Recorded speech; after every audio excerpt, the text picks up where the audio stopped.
8ാമത്തെ നോമ്പിൻ്റെ വിശേഷങ്ങളാണ് ഇന്നത്തെ വീഡിയോ. അപ്പം തലേദിവസം തന്നെ ഫ്രീസ് ചെയ്ത് വെച്ചിട്ടുള്ള ആ ഒരു സ്നാക്സ് ഐറ്റംസ് കൊണ്ടല്ലോ ഒന്ന് പുറത്തെടുത്ത് വയ്ക്കാം. ആ സമൂസയും പിന്നെ അതുപോലെ തന്നെ ഒരു ബ്രെഡ് റോളുമാണ്.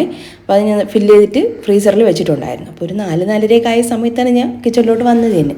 അപ്പോൾ ഒരു ടൈമിലെടുത്ത് പുറത്ത് വെച്ച് കഴിഞ്ഞാൽ ഒരു 6 മണിയൊക്കെ ആകുന്ന സമയത്തെ നമുക്ക് നോമ്പ് തുറക്കുന്ന ആ ഒരു ടൈമോട് കൂടി തന്നെ ഫ്രഷ് ആയിട്ട് ഫ്രൈ ആക്കിയിട്ട് എടുക്കാനായിട്ട് പറ്റും. അപ്പോൾ ആ തണുപ്പൊക്കെ ഒന്ന് പോയി കിട്ടുകയും ചെയ്യും കേട്ടോ.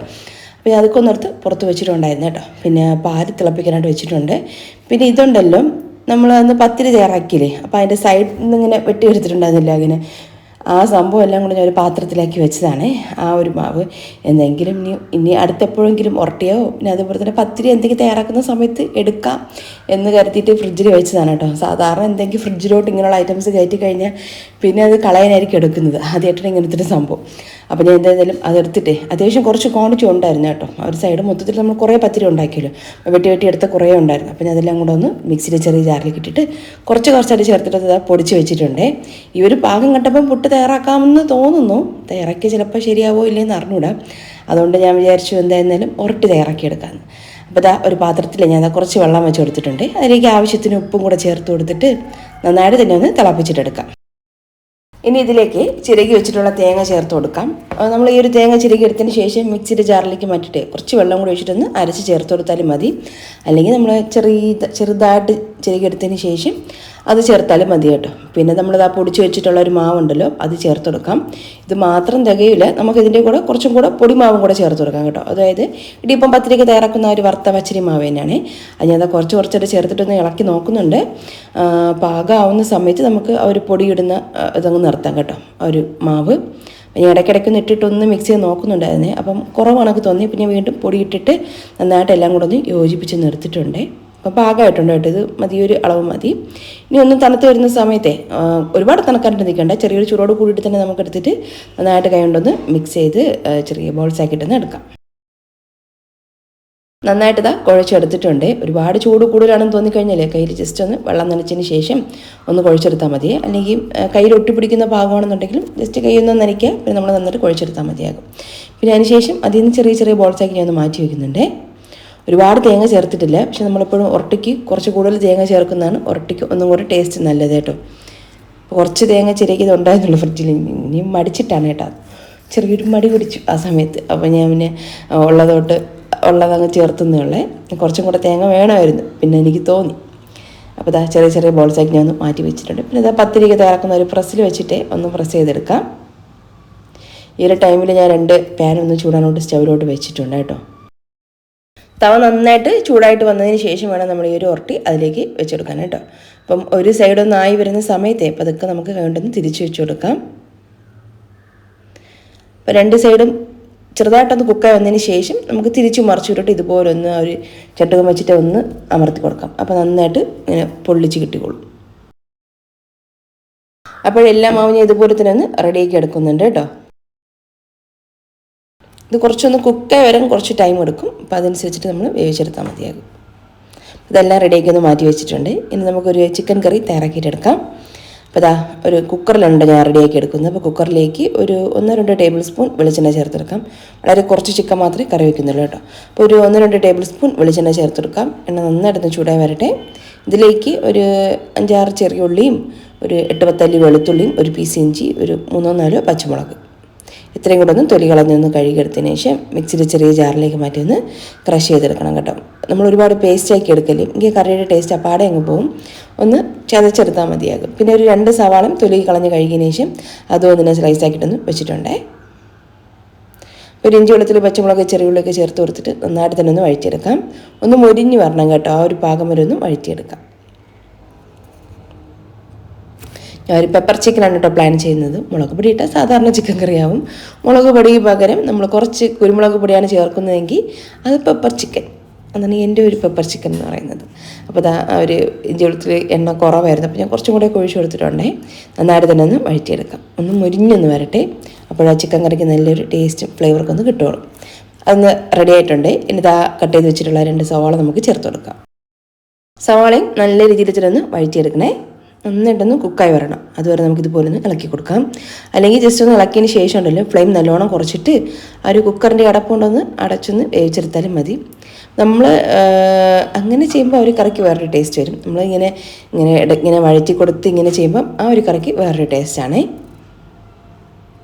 അപ്പോൾ സവാളൊക്കെ ഞാൻ ഒന്ന് റെഡിയാക്കി എടുത്തിട്ടുണ്ട്. ഇനി അതിലേക്ക് ഒരു 3/4 കിലോളം ചിക്കനാണ് കേട്ടോ, ക്ലീൻ ചെയ്ത് വെച്ചതാണ്. ഇന്നലത്തെ ബാക്കി, അതായത് നമ്മൾ ബിരിയാണിക്ക് തയ്യാറാക്കിയിട്ട് കുറച്ച് ബാക്കി ഉണ്ടായിരുന്നു കേട്ടോ. അപ്പോൾ ഞാൻ അതിനെ കുറച്ച് ഫ്രിഡ്ജിൽ വെച്ചിരുന്നതായിരുന്നു, ഫ്രീസറിൽ. അതൊന്ന് എടുത്തിട്ട് ഒന്ന് വെള്ളത്തിലിട്ട് ഐസൊക്കെ ഒന്ന് മാറ്റിയതിന് ശേഷമാണ് കേട്ടോ ഇതിലേക്ക് ഞാൻ ചേർത്ത് കൊടുക്കുന്നത്. ആ ഒരു ചിക്കനും എല്ലാം കൂടി ചേർത്തിട്ട് നന്നായിട്ട് ഒരു മസാലയും ചിക്കനും എല്ലാം കൂടി ഒന്ന് യോജിപ്പിച്ചിട്ടെടുക്കാം. ഇനി നമുക്കുണ്ടല്ലോ ആ കറിക്കെല്ലാം ആവശ്യത്തിനുള്ള ഉപ്പങ്ങ് ചേർത്ത് കൊടുക്കാം. പിന്നെ നമുക്ക് പൊടികളും കൂടെ ചേർക്കാം കേട്ടോ. ഈ ഒരു ടൈമിൽ തന്നെ 1/2 ടീസ്പൂണോളം മഞ്ഞൾപ്പൊടിയാണ് ഞാൻ ചേർത്ത് കൊടുക്കുന്നത്. പിന്നെ ഒരു 1 തൊട്ട് 1.5 ടീസ്പൂൺ വരേക്കാകാം പെരിഞ്ജീരകത്തിൻ്റെ പൊടിയാണ്. പിന്നെ ഒരു 3/4 ടീസ്പൂണോളം മല്ലിപ്പൊടി ഞാൻ ചേർത്ത് കൊടുക്കുന്നുണ്ട്. മുളക് പൊടി വേണ്ട കേട്ടോ, നമ്മൾ ഒരു പെപ്പർ ചിക്കനാണല്ലോ ഉദ്ദേശിക്കുന്നത്, അപ്പം പിന്നെ മുളക് പൊടി വേണ്ട. പിന്നെ ഒരു 1/4 ടീസ്പൂണോളം ഗരം മസാലപ്പൊടിയും കൂടെ ചേർത്ത് കൊടുക്കുന്നുണ്ട്. പിന്നെ ഒരു 1.5 ടീസ്പൂൺ കുരുമുളകാണ്, അതൊന്ന് കല്ലിലിട്ട് നന്നായിട്ട് ചതച്ച് പൊടിച്ച് വെച്ചതാണ് കേട്ടോ. അതും കൂടെ നമുക്ക് ചേർത്ത് കൊടുക്കാം. എപ്പോഴും നമ്മൾ ഈ ഒരു കുരുമുളക് ചേർത്ത് എന്ത് തയ്യാറാക്കുന്നെങ്കിലും ആ ഒരു ഫ്രഷ് ആയിട്ട് ആ ഒരു കുരുമുളക് പൊടിച്ച് ചേർക്കുമ്പോൾ അതിനൊരു പ്രത്യേക ടേസ്റ്റാണ് കേട്ടോ. ആ ഒരു ഫ്ലേവറൊക്കെ കറക്റ്റായിട്ട് കിട്ടും. അപ്പോൾ നമ്മൾ അങ്ങനെ ചെയ്യുമ്പോഴാണ് കറികൾക്കൊക്കെ കൂടുതൽ രുചി കിട്ടുന്നത്. അപ്പോൾ ആ ഒരു കുരുമുളകിൻ്റെ പൊടിയും കൂടെ ചേർത്ത് കൊടുത്തിട്ട് എല്ലാം കൂടെ നന്നായിട്ടൊന്ന് ഇളക്കി വെച്ചു. കുറച്ച് കളർ വേണം എന്നുള്ളവരാണെന്നുണ്ടെങ്കിൽ ഒരല്പം കാശ്മീരി ചില്ലി പൗഡർ ചേർത്ത് കൊടുക്കാം കേട്ടോ, ഒരു 1/2 ടീസ്പൂണൊക്കെ കളറിന് വേണ്ടി മാത്രം. ഇതിപ്പോൾ ഒരു ലൈറ്റ് ഒരു പച്ച കളർ പോലെ, അതായത് ഒരു ചുമന്ന കളർ കിട്ടില്ല, ഒരു പച്ച കളർ പോലത്തെ ഒരു കറിയായിരിക്കും. നല്ല ഫ്ലേവറും ടേസ്റ്റാണ് കേട്ടോ ഈ ഒരു കറിക്ക്. പിന്നെ ഇതിലേക്ക് നമുക്കത് ആവശ്യത്തിന് കറിക്കെല്ലാം ആവശ്യത്തിനുള്ള വെള്ളം ചേർത്ത് കൊടുക്കാം. ഞാൻ തിളച്ച വെള്ളമാണ് ഒഴിച്ചു കൊടുക്കുന്നത്. ഒരു കപ്പോളം വെള്ളം ചേർത്ത് കൊടുക്കുന്നുണ്ട്. വേണമെങ്കിൽ വീണ്ടും ചേർക്കാം. ഒരു കപ്പ് തന്നെ ധാരാളം മതിയാകും കേട്ടോ. ഒന്ന് റെഡിയാക്കി വരുന്ന സമയത്ത് അത്യാവശ്യം അത്രയും മതിയാകും. ചിക്കനല്ലേ, ചിലപ്പോൾ നമ്മൾ കുക്കർ ചിലപ്പം അടച്ചു വെച്ച് വേവിക്കുന്ന സമയത്ത് ചിക്കനിൽ നിന്ന് വെള്ളം ഇറങ്ങി എന്ത് ചെയ്യാൻ പറ്റും, ഒരുപാട് വെള്ളമായി പോകില്ലേ. ആ കറി കാണാനും ഒരു ഭംഗിയാണല്ലോ, കഴിക്കാൻ അത്ര ടേസ്റ്റ് ഉണ്ടാവില്ലല്ലോ.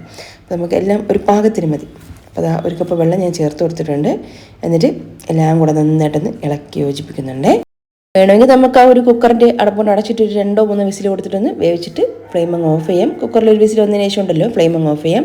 അല്ലെങ്കിൽ ജസ്റ്റ് ഒന്ന് ഒരു ലിഡ് കൊണ്ടൊന്ന് നന്നായിട്ട് പ്രഷർ കൊടുത്ത് വേവിക്കാതെ ജസ്റ്റ് ഒന്ന് ക്ലോസ് ചെയ്ത് വെച്ചതിന് ശേഷം വേവിച്ചെടുത്താലും മതി കേട്ടോ. പിന്നെ അതിലേക്ക് ഒരു തണ്ട് കറിവേപ്പിലും കൂടെ ഞാൻ ചേർത്ത് കൊടുക്കുന്നുണ്ട്. അപ്പോൾ നല്ലൊരു ഫ്ലേവർ കിട്ടും ഈ പെപ്പർ ചിക്കന്, അതിന് വേണ്ടിയിട്ടാണ് കേട്ടോ. ഇനി നമുക്ക് ആ ഒരു കുക്കറിൻ്റെ അടപ്പുകൊണ്ട് അടച്ചിട്ട് ഒരു 2 വിസിൽ അത്രയും മതി. 2 പ്രഷർ വരുന്ന സമയത്ത് ഫ്ലെയിം അങ്ങ് ഓഫ് ചെയ്തിട്ട് മാറ്റി വയ്ക്കാം. കറി അപ്പം തന്നെ ഒന്ന് റെഡിയായി കിട്ടിക്കോളും. പിന്നെ നമ്മൾ ജ്യൂസ് ഞാൻ തയ്യാറാക്കി എടുക്കുന്നത് നാരങ്ങയും പിന്നെ ഷമാമും ഞാൻ ഫുള്ളും എടുക്കുന്നുണ്ട്. ഷമാമും പിന്നെ പൈനാപ്പിളൊക്കെ വെച്ചിട്ടുണ്ട്. പൈനാപ്പിൾ ഒരു പീസാണ്, ചെറിയൊരു പീസ്. അപ്പോൾ അതിൻ്റെ തൊലിയൊക്കെ ഒന്ന് കളഞ്ഞിട്ടെടുക്കാം ആദ്യം. നല്ലൊരു റിഫ്രഷിങ് ഡ്രിങ്ക് ആയിട്ട് നമ്മൾ കൂടുതലും മിക്ക ദിവസം ഇപ്പോൾ അടുപ്പിച്ച് നമ്മൾ ഈ പാലൊഴിച്ചിട്ടുള്ള ജ്യൂസായിരുന്നു കൂടുതലും കഴിച്ചിട്ടുണ്ടായിരുന്നത്. പക്ഷേ ഇതൊരു നല്ലൊരു റിഫ്രഷിങ് ഫീൽ കിട്ടുകയും ചെയ്യും. വയറിന് വലിയ പ്രശ്നം ഉണ്ടാവില്ല കേട്ടോ ഇങ്ങനെയുള്ള ജ്യൂസൊക്കെ കഴിച്ചു കഴിഞ്ഞാൽ. അപ്പോൾ ഞാൻ ഒരു മിക്സിയുടെ ജാറിലേക്ക് ഒരു കൈപ്പിടി തന്നെ പുതിനയില നന്നായിട്ട് കഴുകിയെടുത്തതാണ്, അത് നമുക്ക് ചേർത്ത് കൊടുക്കാം. എന്നിട്ട് ആ ഒരു ഷമാം ഫുള്ളായിട്ട് ഞാൻ എടുക്കുന്നുണ്ട്. ഷമാം എടുക്കുന്ന സമയത്ത് പ്രത്യേകിച്ചൊരു കാര്യം ശ്രദ്ധിക്കണം, പുറത്തുള്ള ആ ഒരു തൊലി നല്ല രീതിയിൽ താഴ്ത്തിയിട്ട് തന്നെ കട്ട് ചെയ്ത് കളയണം. ഉള്ളിലുള്ള ആ ഒരു സീഡും നല്ലോണം മാറ്റണേ. പിന്നെ ആ ഒരു പൈനാപ്പിളും കട്ട് ചെയ്ത് നമുക്ക് ചേർത്ത് കൊടുക്കാം. പിന്നെ ഉണ്ടല്ലോ ഒരു 3 നാരങ്ങ ഞാൻ എടുക്കുന്നുണ്ട്. ഇതിലൊരു 10-12 ഗ്ലാസ് ജ്യൂസ് കിട്ടും കേട്ടോ ഈ ഒരു അളവിന്. 3 നാരങ്ങയൊക്കെ ചേർത്ത് ചെയ്യുമ്പോഴത്തേക്ക് 4-5 ഗ്ലാസ് മതി എന്നുണ്ടെങ്കിൽ ഒരു 2 നാരങ്ങയൊക്കെ മതിയാവും. അപ്പോൾ ഒരു 3 നാരങ്ങ ഞാൻ എടുത്തിട്ട് ജസ്റ്റ് ഒന്ന് കട്ട് ചെയ്തിട്ട് ഒന്ന് സ്ക്യൂസ് ചെയ്തെടുക്കുന്നുണ്ട് കേട്ടോ. കുരു ഒട്ടും തന്നെ വീഴാതെ വേണം എടുക്കുക. നമ്മളൊന്ന് പിഴിഞ്ഞെടുത്തതിന് ശേഷം നമ്മൾ ആ ഒരു മിക്സി ജാറിലേക്ക് ഒരു ജ്യൂസ് ചേർക്കുന്ന സമയത്ത് ഒന്നും കൂടെ അരച്ച് ചേർത്താൽ മതി. അതും ഒന്ന് സൂക്ഷിക്കേണ്ട കാര്യമുണ്ട്. നമ്മൾ ജ്യൂസ് നമ്മൾ തയ്യാറാക്കി വെക്കുന്നില്ല, നമ്മൾ ഉടനെ തന്നെ കഴിക്കുന്നില്ലല്ലോ. സമയപ്പെടുമ്പോൾ നമുക്ക് കഴിക്കാൻ പറ്റുള്ളൂ നോമ്പ് തുറക്കുന്ന സമയത്ത്. അപ്പോൾ അതുകൊണ്ട് തന്നെ അതിൻ്റെ കുരു വീഴാതെ സൂക്ഷിക്കണം. എനിക്ക് നല്ല കയ്പ്പ് വരാനുള്ള ചാൻസ്. ഇത് അത്യാവശ്യം നല്ല ചാറുള്ള നാരങ്ങയായിരുന്നു കേട്ടോ. ഇടയ്ക്ക് വാങ്ങിച്ചിട്ട് വന്നത് വലിയ നാരങ്ങയായിരുന്നു, പക്ഷേ ഒട്ടും അതിനകത്ത് നീരില്ലായിരുന്നു. പക്ഷേ ഇത് ഒരുപാട് നീരുണ്ടായിരുന്നു. അതുകൊണ്ട് എനിക്ക് തോന്നിയിട്ടുണ്ടായിരുന്നേ 2 എണ്ണം മതിയായിരുന്നു. പക്ഷേ 3 എണ്ണം ഞാൻ പിഴിഞ്ഞെടുത്തിട്ടുണ്ടായിരുന്നേ. പിന്നെ അതുപോലെ തന്നെ പഞ്ചസാരയ്ക്ക് പകരമായിട്ടുണ്ടല്ലോ സർബത്തുണ്ടല്ലോ, നിറഞ്ഞിൻ്റെ സർബത്ത്. അതാണെന്നുണ്ടെങ്കിൽ ഒന്നും കൂടെ ടേസ്റ്റും ആ ഒരു ഫ്ലേവർക്ക് വേറെ ലെവലാവും, ഭയങ്കര ടേസ്റ്റ് ആയിരിക്കും കേട്ടോ. അപ്പോൾ എൻ്റെ കയ്യിലില്ലാത്തതുകൊണ്ട് ഞാൻ പഞ്ചസാരയാണ് ചേർത്ത് കൊടുക്കുന്നത്. അത് നാരങ്ങ ഞാൻ ഒന്ന് അരിച്ചൊന്ന് ചേർത്ത് കൊടുത്തിട്ടുണ്ട്. അരിച്ച് തന്നെ ചേർക്കണം. ഒട്ടും തന്നെ ഒരു ഉരുവെങ്കിലും വീണാൽ മതി, നല്ല കൈപ്പറങ്ങാനുള്ള സാധ്യത ഉണ്ട്. പിന്നെ ബാക്കി പഞ്ചസാര നമുക്ക് ചേർത്ത് കൊടുക്കാം. ഞാൻ ഇവിടെ ആ ഒരു കാണിച്ച ഒരു സ്പൂണുണ്ടല്ലോ, ആ ഒരു കുഴിക്കറണ്ടി, അതിനൊരു 3 സ്പൂൺ നിറച്ചും ചേർത്ത് കൊടുക്കുന്നുണ്ട്. അത്രയും വേണ്ടി വരും, കാരണം നമ്മൾ 3 നാരങ്ങ ചേർത്തിട്ടുണ്ട്. പിന്നെ ഷമാമിനൊന്നും വലിയ മധുരമൊന്നുമില്ലല്ലോ, അതൊരു എരിയും പുളിയില്ലാത്തൊരു സാധനമാണല്ലോ. അപ്പോൾ അതുകൊണ്ട് തന്നെ നമുക്ക് അതിന് പഞ്ചസാര വേണം. പിന്നെ ഇതാ കുറച്ച് ഐസ് ക്യൂബ്സും കൂടെ ചേർത്ത് കൊടുക്കുന്നുണ്ട്. എന്നിട്ട് കുറച്ച് വെള്ളം, ഞാൻ ഇവിടെ ഏകദേശം ഒരു 1.25 ലിറ്ററോളം വെള്ളം എടുത്ത് വെച്ചിട്ടുണ്ട്. അതിൽ നിന്ന് കുറച്ച് ചേർത്തിട്ട് നന്നായിട്ടൊന്ന് അരച്ചെടുക്കാം. നാരങ്ങയുടെ കുരു വിടാതെ ശ്രദ്ധിക്കണം. അതുപോലെ തന്നെ ഒരു ഷമാമിൻ്റെ തൊലി നല്ല രീതിയിൽ കട്ട് ചെയ്യണം, കുരു മാറ്റണം. ഈ 2 കാര്യം ശ്രദ്ധിച്ചു കഴിഞ്ഞാൽ നല്ലൊരു ജ്യൂസ് തന്നെ കിട്ടും. ഇല്ലെങ്കിൽ നല്ല കയ്പുള്ള ജ്യൂസ് നമുക്ക് കുടിക്കാം. അപ്പോൾ ഇതെല്ലാം കൂടെ ചേർത്ത് ഞാൻ അരിച്ചൊന്ന് ഒരു പാത്രത്തിലോട്ടൊന്ന് ഒഴിക്കുന്നുണ്ട്. ബാക്കിയുള്ള വെള്ളം കൂടെ നമുക്ക് ഇതിലേക്ക് ചേർത്തെടുക്കും. 1.25 ലിറ്റർ വെള്ളം വേണം, 1.5 തൊട്ട് 1.25 ലിറ്റർ വരെ വെള്ളം വേണം.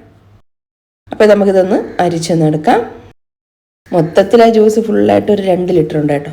നമ്മളെല്ലാം ജ്യൂസെല്ലാം ഇറക്കിയെടുത്ത് കഴിഞ്ഞാൽ ഇത് മൊത്തത്തിലൊരു 2 ലിറ്റർ ജ്യൂസ് കിട്ടുന്നുണ്ട്. അപ്പം മധുരം നോക്കാൻ പറ്റുകയാണെന്നുണ്ടെങ്കിൽ നോക്കിയിട്ട് വേണമെങ്കിൽ ചേർത്തെടുക്കാം കേട്ടോ, കുറച്ചും കൂടെയൊക്കെ. പിന്നെ ഞാനതാ ഒരു ഗ്ലാസ് ജാറിലോട്ട് കുറച്ച് കസ്കസ് വെള്ളത്തിൽ കുതിർത്ത് വെച്ചതാണ് കേട്ടോ. ഞാൻ ഈ ഒരു കസ്കസ് തീരുമ്പോൾ തന്നെ അതിലേക്ക് കുറച്ച് ചൂടുവെള്ളം ഒഴിക്കും. ഈ ഒരു കസ്കസിനും കുതിർത്തതിന് ശേഷം പെട്ടെന്ന് റെഡി ആവില്ല, അപ്പോൾ അതിനടുത്ത് ഫ്രിഡ്ജിൽ വെക്കുകയാണ് ചെയ്യുന്നത്. അപ്പോൾ ദാ ഒരു ഗ്ലാസ് ജാറിലോട്ട് ഒരു ജ്യൂസ് ഒന്ന് മാറ്റുന്നുണ്ട് കേട്ടോ. സൂപ്പർ റിഫ്രഷിങ് ഡ്രിങ്കാണ്, മസ്റ്റ് ട്രൈ ആയിട്ടൊന്ന് ചെയ്ത് നോക്കൂ, സൂപ്പറാണ്. അപ്പോൾ ദാ നമ്മുടെ ചിക്കൻ കറി ഞാൻ ഫ്ലെയിം ഒക്കെ ഓഫ് ചെയ്തിട്ട് അതിൻ്റെ പ്രഷറൊക്കെ പോയതിനു ശേഷം അടപ്പൊന്ന് മാറ്റി നോക്കിയതാണേ. കറി റെഡി ആയിട്ടുണ്ട്. വലിയ ലുക്കൊന്നും ഇല്ലെങ്കിലും ടേസ്റ്റ് ഉണ്ടായിരുന്നു കേട്ടോ ഈ ഒരു കറിക്ക്. അപ്പം അതങ്ങനെയാണല്ലോ, എപ്പോഴും നമ്മളൊരു മുളകിട്ട് വെക്കുന്ന കറി കാണുമ്പോഴാണല്ലോ ഒരു ഭംഗി. അപ്പോൾ എന്തായാലും ഒരു പപ്പ ചിക്കൻ റെഡി ആയിട്ടുണ്ട്. പിന്നെ നമുക്ക് സ്നാക്സ് റെഡിയാക്കി എടുക്കാനുള്ള ടൈം ആയിട്ടുണ്ടായിരുന്നേ, നല്ലോണം സമയമായിട്ടുണ്ടായിരുന്നു നോമ്പ് തുറക്കാനുള്ള. പെട്ടെന്ന് തന്നെ ആ ഒരു സ്നാക്സ് ഒന്ന് ഫ്രൈ ആക്കി എടുക്കുന്നുണ്ട്. ഇന്നലത്തെ വീഡിയോയിൽ പറഞ്ഞതുപോലെ തന്നെ ഇതുപോലെ കടായി ഉണ്ടല്ലോ, കുഴിയുള്ള ഒരു പാത്രത്തിൽ നമ്മൾ ഇങ്ങനെയുള്ള റോളൊക്കെ ഒന്ന് ഫ്രൈ ചെയ്തെടുക്കുകയാണെങ്കിൽ മൊത്തത്തിൽ എല്ലാ ഭാഗത്തും ഒരുപോലെ ഒന്ന് ഫ്രൈ ആയിട്ട് ഒരേ കളറിൽ തന്നെ കിട്ടും. ബ്രെഡ് റോളിനെ കുറിച്ച് നമ്മൾ അതിൻ്റെ റെസിപ്പി, ഡീറ്റെയിൽഡ് റെസിപ്പി കഴിഞ്ഞ വീഡിയോയിൽ കാണിച്ചിട്ടുണ്ടായിരുന്നു. സമൂസയുടെ ഫില്ലിങ്ങും ഈ ഒരു റോളിൻ്റെ ഫില്ലിങ്ങൊക്കെ. അപ്പം അത് തന്നെയായിരുന്നു, ആ സെയിം സാധനം തന്നെയായിരുന്നു, ഒന്ന് ഫ്രൈ ആക്കി എടുക്കുന്നത് മാത്രമേ. നല്ല ബ്രൗൺ കളറായി വരട്ടെ, അതുവരെ നമുക്കിതുപോലെ ഒന്ന് ഫ്രൈ ആക്കിയിട്ട് എടുക്കാം. അപ്പോൾ അതാ ഒരു ബാച്ച് റെഡി ആയിട്ടുണ്ട്. നമുക്ക് ഒരു ചൂടോട് കൂടി തന്നെ വേറൊരു പാത്രത്തിലോട്ട്, സെർവ് ചെയ്യുന്ന പാത്രത്തിലോട്ട് ഞാൻ മാറ്റുന്നുണ്ട്. ഇനി വേറെ പാത്രത്തിലോട്ട് വെക്കാനായിട്ട് നിൽക്കുന്നില്ല, കാരണം എന്താ വെച്ചാൽ സമയമായി, പെട്ടെന്ന് ടേബിളിൽ എത്തിക്കണം. അതുകൊണ്ട് തന്നെ ഞാനതൊന്ന് പാത്രത്തിലോട്ടൊന്ന് വെച്ചിട്ടുണ്ട്. ജ്യൂസൊക്കെ മക്കളൊഴിച്ച് റെഡിയാക്കി വെച്ചിട്ടുണ്ടായിരുന്നേ. ആ ഒരു റോളൊന്ന് ഫ്രൈ ആക്കി കഴിഞ്ഞിട്ടേ പിന്നെ ഞാൻ അതേ സെയിം ഓയിലേക്ക് തന്നെ ഒരു സമൂസയും കൂടെ ഒന്ന് ഫ്രൈ ആക്കി ഒന്ന് എടുത്തിട്ടുണ്ട്. അതെല്ലാം റെഡിയാക്കിയിട്ടുണ്ട്, അല്ലാതെ ടേബിളിലോട്ട് കൊണ്ടുവന്ന് വെച്ചിട്ടുണ്ട് കേട്ടോ. പിന്നെ നമ്മുടെ നോമ്പ് തുറയൊക്കെ കഴിഞ്ഞതിന് ശേഷം പിന്നെ അത്താഴത്തിനും ഇടയത്താഴത്തിനും ആ ഒറട്ടിയും ചിക്കൻ കറിയും തന്നെയായിരുന്നേ. നമ്മൾ ഇടയത്താഴത്തിന് ചായ ഉണ്ടാക്കാറില്ല, നമ്മൾ ആ ഒരു ഒറട്ടിയും കറിയും മാത്രമാണ് കഴിച്ചിട്ടുണ്ടായിരുന്നത്. പിന്നെ അത്താഴത്തിന് വേണ്ടിയിട്ട് ചായയും കൂടെ ഞാൻ എക്സ്ട്രാ തയ്യാറാക്കിയെടുക്കും. ആ ഒരു സീനാണ് ഇപ്പം കണ്ടത്. അപ്പോൾ നമ്മുടെ വ്ലോഗ് ഇത്രയേ ഉള്ളൂ. വീഡിയോ ഇഷ്ടമായിട്ടുണ്ടെങ്കിൽ മറക്കാതെ തന്നെ ഒരു ലൈക്കും ഷെയറും കമൻറ്റൊക്കെ ചെയ്ത് നമ്മുടെ ചാനൽ ഒന്ന് സപ്പോർട്ട് ചെയ്യും. അപ്പോൾ ഈ വീഡിയോ കണ്ട എല്ലാ കൂട്ടുകാർക്കും താങ്ക്സ്.